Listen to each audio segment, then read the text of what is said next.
अगर हम सब चाहे छी SSB स्टूडियो नव ऑडियो वीडियो सुनी तो हमारे चैनल SSB स्टूडियो को सब्सक्राइब करूँ और बेल आइकन का जरूर दबाओ।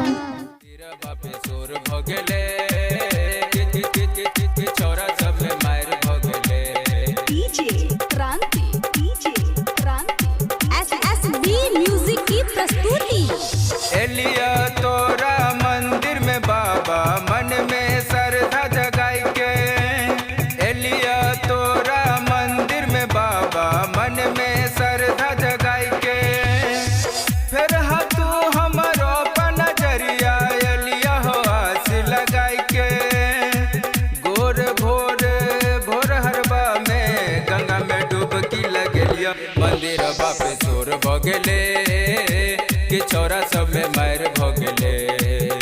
मंदिर बापे सोर भगले कि छोरा सब में मार भगले। मंदिर बापे सोर भगले कि छोरा सब में मार भगले।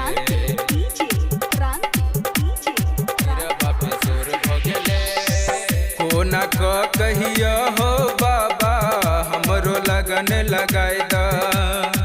कोना को कहिया हो बाबा हमरो लगन लगाई दा। भांग धतूरा तोहरा बाबा मंदिर में चढ़लिया।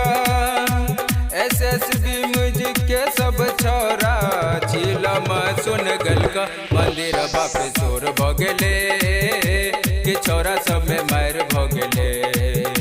मंदिर बापे सोर भगले कि छोरा सब में मार भगले। मंदिर बापे सोर भगले कि छोरा सब में मार भगले। मंदिर बापे सोर भगले। राइटर इंद्रजीत लिखे गीतिया गावे कपिल भजनवा।